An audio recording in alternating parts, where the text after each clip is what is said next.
yɛne ne nkɔmmɔ kakra kwa me bɔkɔ deɛ nyankopɔn adom yɛne bia bɔkɔ meda ase ɛna akɔ akɔyɛ fi ade nti nsɛm ne dɔɔso bebree nti ma menwurawura mu ntɛntɛntɛntɛm latest ni bi wɔ ha updates ni bi wɔ ha sei mede transfers no dodoɔ na ɛba kwaku di bi bɛba bigi di bɛba nti baabi a wobia ne team bi a support bia no wobɛtumi de o message na ba Facebook Lawson TV on Facebook wobɛ like no share na team bi a support bia no yɛhu ɛyɛ messages no ken ma mention asɛm fam free turkey on say turkey for transfers ne mu ayɛ hyepa yi ɛne player we kɔ ha sei ama turkey transfers ne mu ayɛ hye na ukɔ turkey ayi say team a ɔgye ne din paa no ayɛ Galatasaray ɔmo dominate turkey super league no ani ewie season no so no transfers akɛse ɛkɔ so wɔ turkey ni nyinaa no akɔyɛ Galatasaray na Galatasaray supporters ne Galatasaray mpanyinfoɔ no ehuru Fenerbache foɔ no ɔmo ehuru Fenerbache foɔ no sɛ no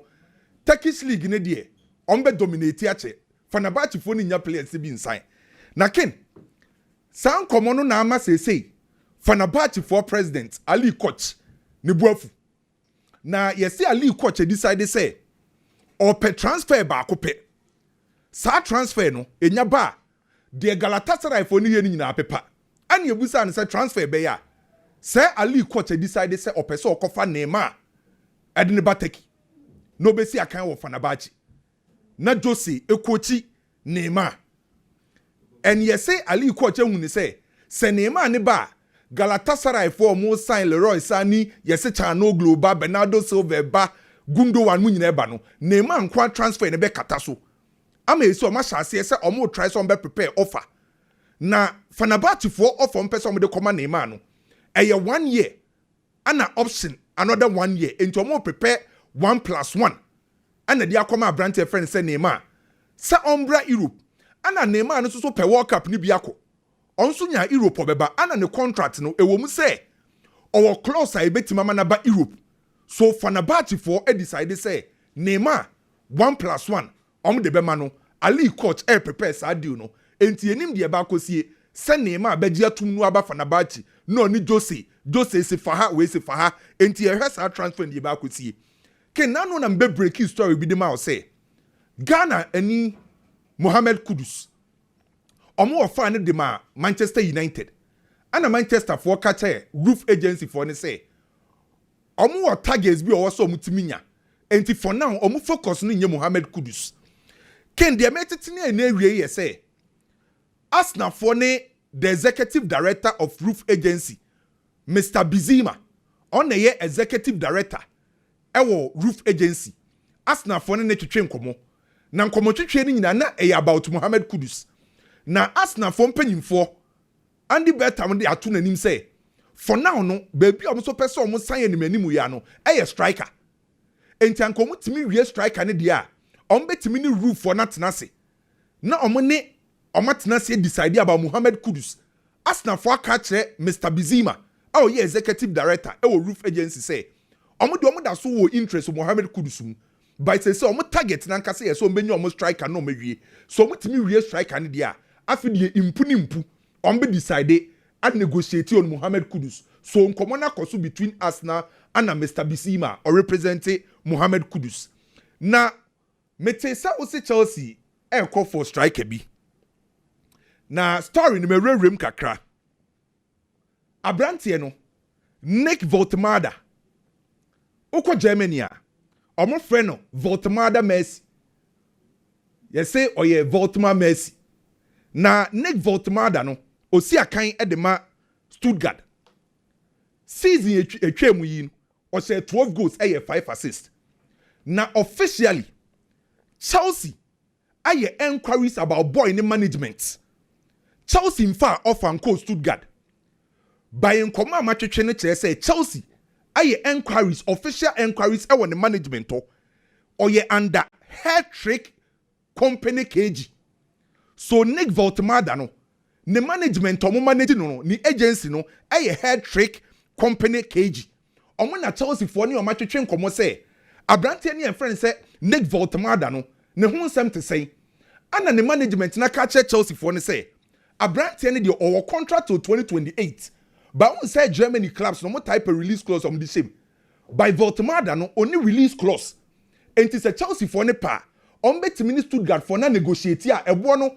omo nyiri so bebre anka ade so wo release clause a na be ya asem enti officially Chelsea ene head trade company KG atwetwe nkomo say Nick Voltmada Messi no ne ho nsem etesei enti ye hwese Chelsea ebeko Stuttgart ho akobusa abrante de offer akwa na say omo mfa enko Everton for nyame aduma new season ken omo ko new stadium no Messi no omo pese season no omo ko new stadium no ebeye basade amomo omo pe thick and solid midfield and you say thick and solid midfield ye say okofa midfielders akese ne de aba ye say Everton for decide say ombeko Fenerbache former Manchester United for midfielder Fred ompese obesi akan wo Premier League nim game no ba Everton enti Everton for asase ene Fenerbache for twetwe nkomo about Fred I say omo try some be offer 80 million euros ana dia ma Fenerbache so betimi enya Fred AC Milan for player Nigeria ni abrantie Samuel Chukwueze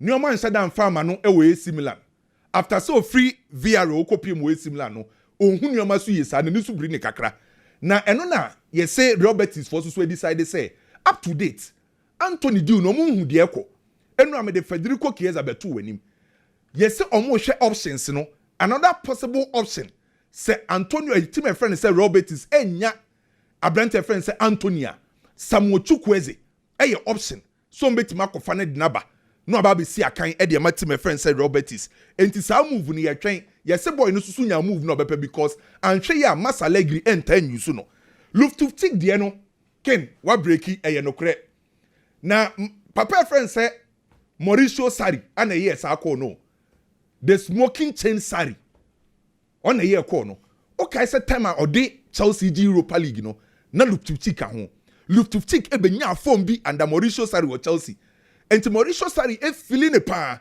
so sa Sarri ball na obo e wo Lazio no opese Luftuk ebe shem enti wa catch Claudio Lotito mo ene Lazio fo mpanyifo ne say omonko AC unse season we Luftuk e praha ne pa ana Masalegri mfimfin asem kokkrafo no anopeso yusu enti Lazio fo no so ebede ankomo na sha ase say Luftuk ebeba na Madueke ken pressure ba unse say Chelsea Madueke no omonka so omonton by Chelsea for decide say omunya offer eya ombetima ton Madueke e prefer the right wing go ohoso so no Estevao neighbor ana he say pecking order on the right side or no Pedro Neto no so abasoro enti Chelsea decide say obi diskakese bi ba ombetima ton Madueke de metete ne chese Juventus for show interest Juventus e wo Turin o me show interest e wo Madueke by Madueke de ye say on wo Chelsea na no person obo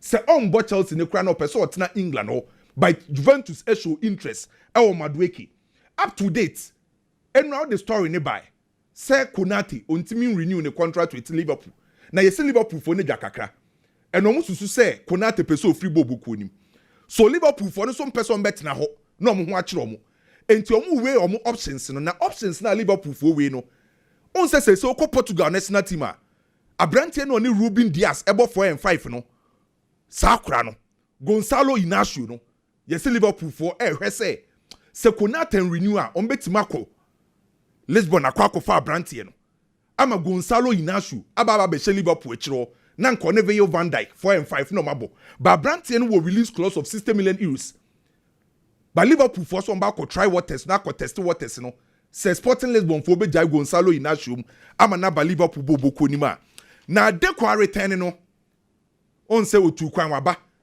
ama we di kan te ho kra se obeye more of why na beko outgoing sin obeye na deko a communicate a kira brante ye oda wachi Luis Diaz deko a communicate a kira ne say nyabotre femodin ofa bia ba reject enti so atwe Luis Diaz a officer abenya na reject said deko na kasa say omo hwe so mbetime nyeska abefa na de say ebetima ma sa diu na bem no agese Barcelona for aye big sale player can see be free Barcelona and sana Luis Diaz a move no etimi ayeye na ye nhwehwemu kakra ya ne kire say 3 players we agese ba ko Barcelona ton no and sana Luis Diaz aba 1 Ronald Araujo do otoso mienu Frankie Dion the otoso miensa Femi Lopez.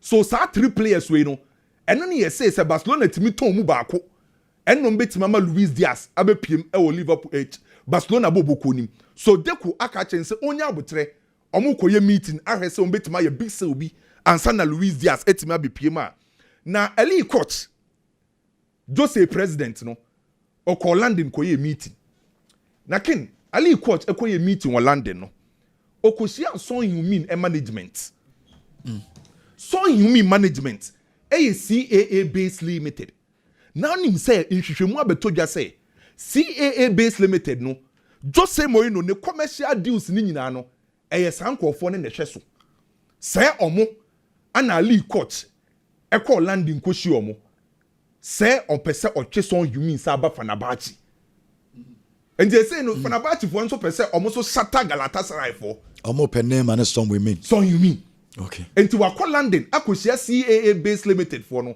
omo na Jose Mourinho commercial deals ni omo na sa hwe so omo so na iso omo manage Son Heung-min wakoshi omo London Chaloba de ne be catch say Chelsea nye score omo beje omo beton na Chelsea decide say omo ton center back a omo so be sa ko Portugal biem na omo ne Benfica akodi nkomo Thomas Araujo na ken uko Portugal sesi a omo won krankra bi a center back omo performing na Thomas Araujo ne ka ho bi ono so wo release clause of 80 million euros and the contract be 2029 e wo Benfica on say Costa die obeton by Uniska member Chelsea says Chaloba na center back bi kodi a ombeko Benfica Thomas Araujo na abranti bi e friend Antonio Nusa oba Leipzig no obenya high by this season amfa Arsenal for show interest Antonio Nusa otimi operate as a left wing right wing ana mibusa say Arsenal Benjamin Sesko kura mo ne Leipzig nwie mo say kopa Antonio Nusa but you say Arsenal show interest bear 45 million euros omo hwe so betimenya Antonio Nusa na me dem anu si no team a friend say Arsenal enya breakthrough for Benjamin Sesko breakthrough no menya no nyame adoma next week ana Arsenal e the official bid ebe call Leipzig for Benjamin Sesko omenya breakthrough no Victor Osimhen ne Manchester United en komo na ene de kosi ye nie oma ye beating ene anopa ne de kopie mu ne ye say Victor Osimhen gina bebi ogina 12 million euros na no gina yatete tax ni bibia film no Manchester forces say tax ni beka ho a more than 20 million euros onte so Abrante friend say Victor Osimhen or say onte so bebi egina na egina no na Manchester communicate a kire Anthony say oba ye free aya aseba no omo ton 95 million euros say team bi enu obetu asa eska no omate bo no so on kanche ni team no team bi obebia no atufo buo 50 million euros Anthony Manchester see 50 million euros Anna Besiktas for second bid for Abrante friend say Frank Andri Zambo Napoli for asa reject sa bid no oma reject na me dem anu si no Master Antoine de no Ken say Real Madrid for signing so ma ye ni nyina no ebo ni nyina ye 108 million euros for Arnold Housing and Master Antoine Okabuma ye 108 million euros na Master Antoine de no 63.2 million euros no tax in point wom no the Real Madrid for Triadema River Place 45 million euros the Eco Spanish Tax Authority for no 11.8 million euros the Eco Football Players Union ho 1.4 million euros and the Eco Argentina Football Association and Federation for no 900,000 euros and now can nyina boma 63.2 million euros so after this boy Madrid has spent 108 million euros no the next player or beba on board Alvaro Carreras eno Kwame Dela transfers no ena de womina no or the aba that is the Argentina Football Federation 900,000 euros association beji 1.4 na Spanish authorities okay authorities for the and it's buying sika wumpa Brazil are buying na say atonton no susu de nye sika odidi kakra Spain susu are buying sika oje release clauses no sika free Nico Williams DA is a Kobaso be trigger on Majisica. Barcelona acquired trigger 25 million euros. Spanish authorities for the tax authorities for to be precise ombesan so agisika. Of course, taxes is one of those things we don't talk about. Taxes. Normally, your concentration here, the base figure, transfer figure, but taxes edisika pau. And easy. Especially South America for no form of taxes in Niagara. Me, the only concern I have with this deal in say 45 million euros. So when you trigger release clause, who need sell on clause? Me, in coming a River Plater, coming in Madrid for me negotiate, na ma 30 million. Na ma can say 15% release sell on. It makes a lot of sense. Unfair. Sending their business there, funny fan. What I say? Me aba say, to the amount. South America for no to say ya, wana we. Pisikane cast down. Bushafo be catch us na umudene ko na ukupre. Udene ko na born unfair. Me nji sika. Enti no na majo musika. So I was energy CK release clause normally. Yetua to cash down. But matter there ni o ma ko negotiate. So between 3 installments. Afibia 15 million. Maybe 20 sa. It's me dear. Say coming kwa dear. Me feel say in come just sell on kakra the account, but just like you said, omonkasa case where asamo ametia na me di yaw makumu mpa ne say. Yaka assemble the ato supporters ni trim ema ne ya ye ho. Victor Osimhen ni sika no sondodo enti na clubs ne empe no. Is that the reality? Victor Nisikani say, and 12 million euros. 12 million euros. Echo pounds more. That is like 10 million pounds. And Crane or Barcelona in just catching. One crank and kitchen away, you know. Okay, me pacho. Yen fanye says one money pen my you. Na ye can Chelsea kakra and Arsenal for so here striker. Let me give you. Nisikani yen fan pounds name shad ye say no cra. 10 million pounds no. What call Manchester United at your Casemiro 18 million pounds. Yetua the mano. Bruno Fernandes 15 million pounds.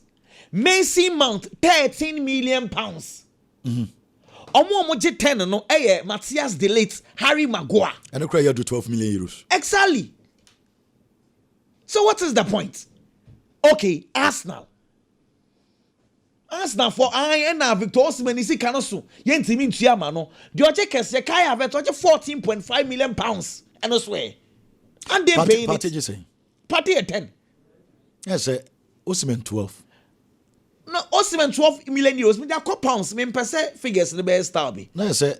Any party si can na be pay. So Osimhen 12 million euros. Pounds here 10 million euros. Inti ye calculations in 10 million. Sorry, 10 million pounds.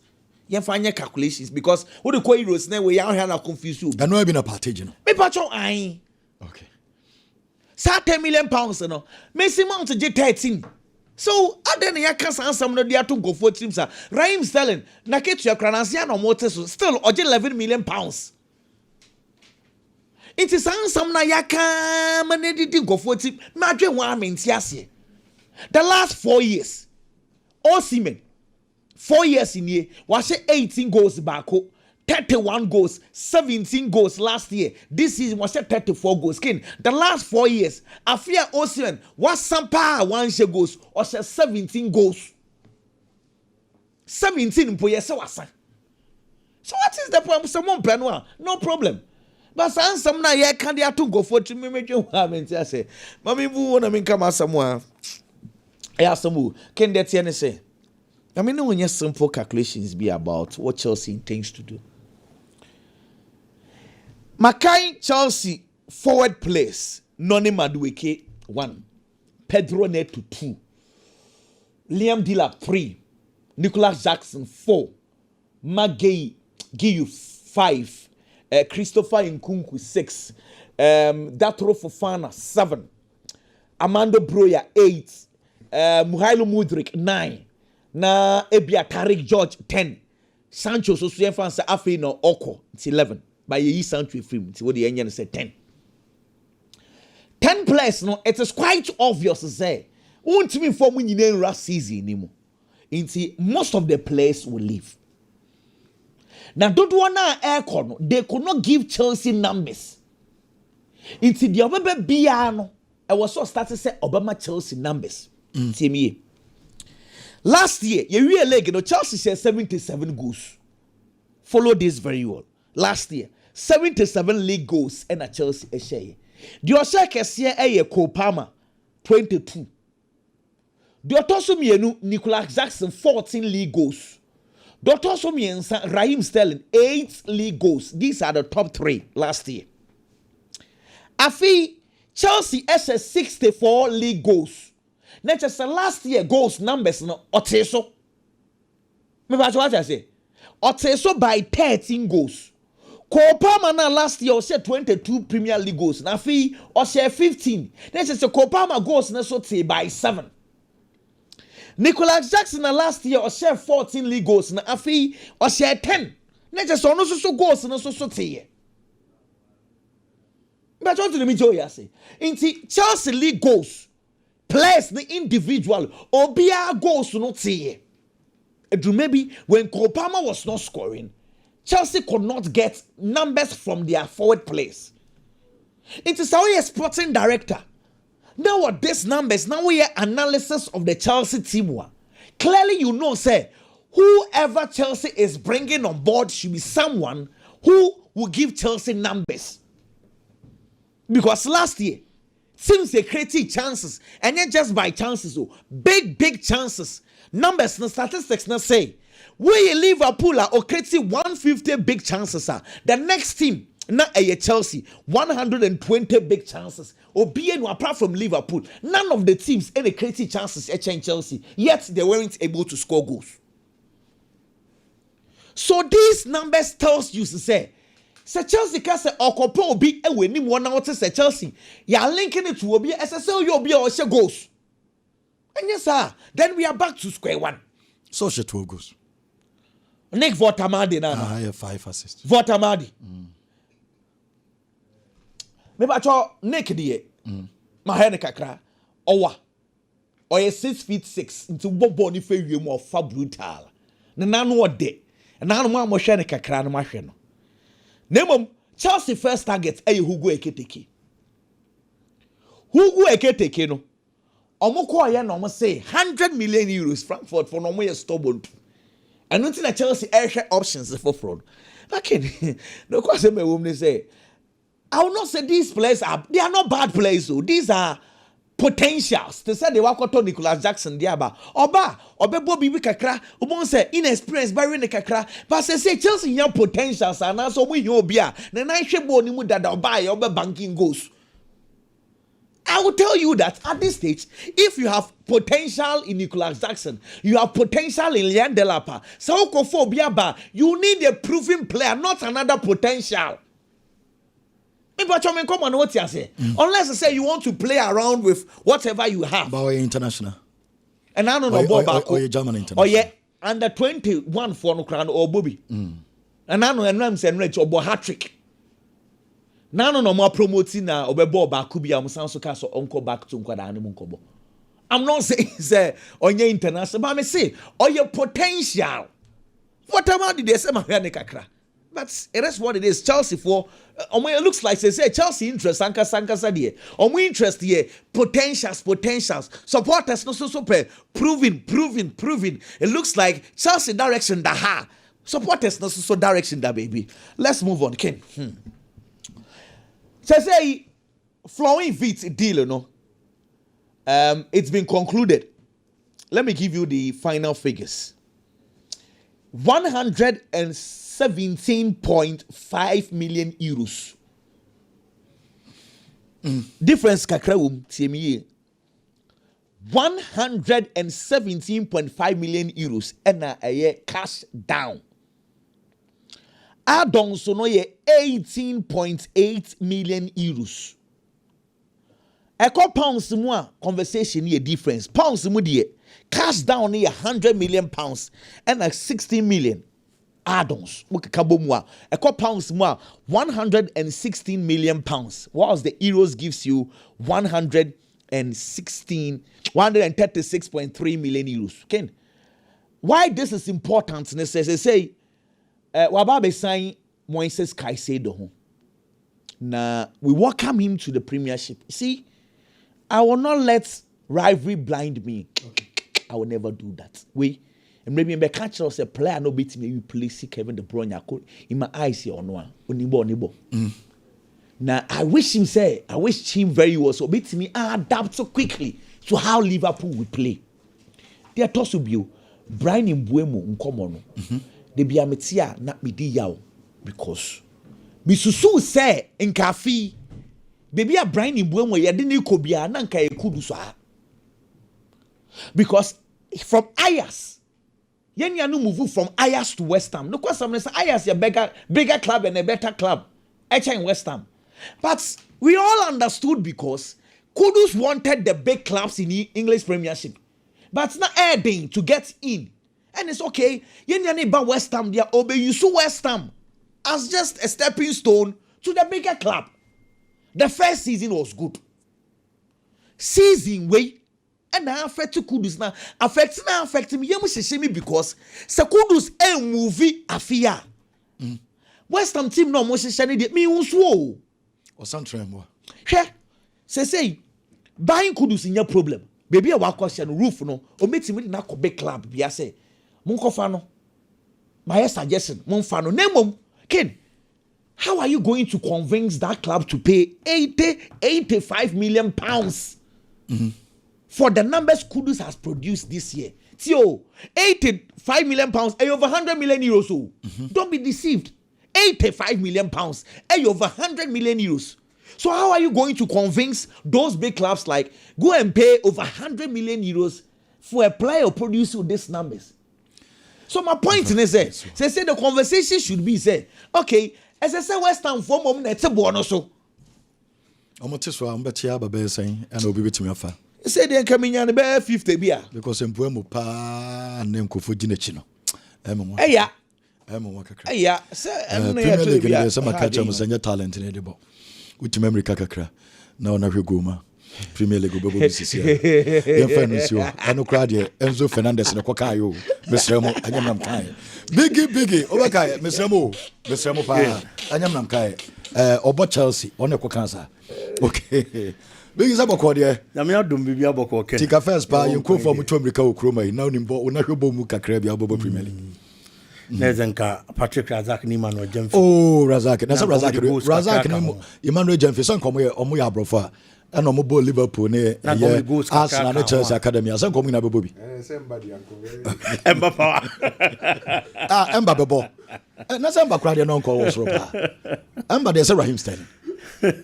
Yanko. Kidam Florian Wirtz. Uye Liverpool supporter. Ate sa uma wanije na obompaye type player nachi wanije na obompaye dia type player nachi no wapi boot enso de agu nchen because emu ye den a e wo se wo ye Sergio Ramos adwuma kakra de boa player no said e be obetimi survive with Liverpool me kasa asem we because Abrante and the price tag and the twist and turns in the transfer deal and the pressure e be ba player no so price tag because you will chrome anum ya and a Bayern Munich. A team and in some will be no sika pan. Player be sorry or Bundesliga ni muno ni mbobo pa. Say ya Dortmund. Say ya Leverkusen. Team be o Bundesliga ni mbia unya player no ni mbobo. Bayern Munich de beba ba fa player no. Ono na nsem wo din o wuska. No man that big platform e wo Germany. Na player na gina so de do level bi ese wo do. The Florian Wirtz deal Bayern no. Bayern Munich was hugely involved. They yete ya ne se Bayern atwene ho. Ene Bayern ababa beka so much who free player ni deal who because of Abrante and the price tag. Oh yeah, no ne to nchen a. And the woman yehu. So Manchester City to so aba beka. So almost so step away from the deal. Any player no because of Abrante and the price tag. These are two teams are. Almost some will be no to players akese. But how much who free player no because some feel say player ni a player and a ball din pa. Oh yes, asika some ne to nchen a. The twist and turns in the deals. And then oh yes saying Echina wo kotimu ene wo yesey for some time now I stable so joining Liverpool and now no pa report say ba che Liverpool ni Abrante na wie bibia omo ni Abrante ni wie bibia no omo twen so de pen be ba be si paper so na Abrante ni wo holidays until Liverpool for twen no the supporters are going to be asking na player ben ko na de bia sem foforo de bia say ah ye twen ni sa It's the more train out twist and turns in Ebano. Now expectations of the supporters say Kosoro because some feel say Messiah ne baba be save club. And until I make us say. And was some bomb pie the map play and said you be best settle in well. Now what me a bossanya sounds to price tag the pressure beba. We've seen players in the Premier League and a lot of quality. Yeah, quality. Paul Pogba is a typical example. Over Manchester United. Around 89 million pounds na Manchester United they cover Brantiano. Obaye, Obintimi convince me amete hey. Say Paul Pogba as a central midfielder for Manchester United, no a bad player. Debbie. But so Obo pass kure nyo obi fe. O she go kure nyo obi fe. Just because your target is an board do. It brought that kind of pressure on the player. And they should be to say Jack Grealish. Jack Grealish has the quality. Yes, maybe a performance in new certain players and I expect it. But any player on the setting the price tag. And you come on a call to between clubs. And a Manchester City decided to obey 100 million at their far brand today because of the price tag of Jack Grealish. Little footballer be born and so penny because almost few say 400 million and man tow. Now man made this kind of performance. And Manchester City bobo konim Debbie. It's the same pressure now by brand to the extent say I had gained the amount of Manchester City to be a consistent good performance. Shakai Sado Sika Chelsea the tono around 150 million pounds. The first season, and yeah, a lot of the supporters, any coach the technical team they decided to move Gina Brandt and Echia. Ebianca based on the price tag in T and Cabranti and Ebianca Obo Pamono. The first season in Koye or Bob Pass or Tito. Among 4 MMK now to the extent say funny pictures. I was at Chelsea Jesse. Now I man the Timberland combat because they feel we can never do anything better on the field. Now Timberland they say I'm fan mobile, but just because of the price tag. Now kwa faster pressure now baka kebi obebono and so ni penny. In the second season, I bowie Chelsea nya time man, technical team in the man time, supporters in the man time. He is one of the Chelsea's best players in the just ended season, if not the best. And when you know, foreign price tag no, added this kind of pressure. And so be bad brand so. Can we hear no free one man? Liverpool Soboslai. Soboslai na boss our position ni Liverpool. And it's not as if the position is vacant and almost for vets the number. Last 2 seasons, Liverpool Bowl League no. Soboslai shared 3 goals in the league, normal 2 assists, 5 goal contribution. Season year you bowl or share 6 and or assist 6. And Premier League no 12. It will add up a lot of numbers 7 from the previous season. But Liverpool says still numbers linear enough. It will make a Florian Wirtz at the number. No one be boss our position. Now more the numbers of the free Bundesliga and the move ban. And all these factors are a bit contributed to the pressure on the player. Obi the order back on board. Me we share brands any well. But the price tag reduce so much expectations. And the numbers the football are supposed to have in the just ended season. Now you say, oh, brand, just our position, no, former Liverpool, no, is going to bring huge pressure on the player. But I may expect it. Sir Brandt to me performing. Looking at the consistent numbers of the amount in the Bundesliga, the last 2 seasons were contributed 22 league goals. 2 seasons in the Union. Back was 10 as a stay 12. Back was 11 as a stay 11. It's clearly he's the player who gives that kind of numbers. Man wishing it well. But I expect some pressure on the beba. But how to make sure so we continue pressure and we are performing now is the problem. Can Luka Modric. Ebiana there's going to be a twist in only AC Milan deal no. And see as we speak AC Milan for slow. Almost slow because AC Milan decided to build a new project and no offer Maximiliano Allegri in the buy. Or the Allegri buy no. Allegri feels the project no person building no. Obey here young players who may no credit. But he's also going to need certain experience limbs. I'm betting me abuano na project na match on for so project na so. Or you say Munano and or didn't equal to Luka Modric so. Luka Modric was Real Madrid. Yes, as a player, yeah, the team biawaye. He's won a lot of Champions League titles, about 6 in a year. La Liga no waje 4 Club World Cups. About Club World Cup, Nimpo just the best player there for that particular tournament. It's everything a player is supposed to do for a club. Player friend say Luka Modric aye. And AC Milan decided to make approach Abrante no match the number because coach in here no. Omo di commoner do a stage bia Abrante na more that assurance. So person about AC Milan because of person try a new challenge. One thing about Luka Modric is say he always decides to prioritize football and the competitiveness over riches. And as Sika. It will be person who stay with Europe. No about football at the top level. But the woman says, "Yeah, AC Milan for only slow because almost few club World Cup na brand and Baba Kono. Some money koye ne rezia. There is going to be other suitors already. There are clubs in the MLS. How Madrid so munya brand any signature. There are clubs from Saudi Arabia. Almost why Madrid so munya Luka Modric signature. It's the clubs winning now. And soon some more gain financially the change AC Milan Bobo Kono. Eti ababa be ye AC for ne dadwene so omunya ya na nka brand ani se si a wa sign contract di ama AC Milan but omo di kan aka verbally ama omunyina agi atum so person okobo club world cup ne ba but se si the pressure from AC Milan because they fear say brand ani kokobo club world cup na ne ma konkan a e bia na wa sesa na adwene na wa ma ma join AC Milan and enu ni AC for ni suro si na o coin ana obesti o Madrid wa Madrid they bear to be stay. Madrid out. Yes, Madrid they out. There are clubs from Saudi Arabia and other clubs from the Major League Soccer. It's not AC Milan per se. And ko ready you know at the moment. But on also so the kind of Canada so ko club World Cup na ba. And as so mu say quality na okita no. Ko club World Cup na ekoyi a. E bia na omu AC Milan na ba be free picture nim. Ama other clubs are heading ababa be fanako until you can hear the ABC, but I believe said the quality of Luka Modric shouldn't just leave European football at least on my 1 or 2 more years European football muna enjoy no. Well, I know a big deal.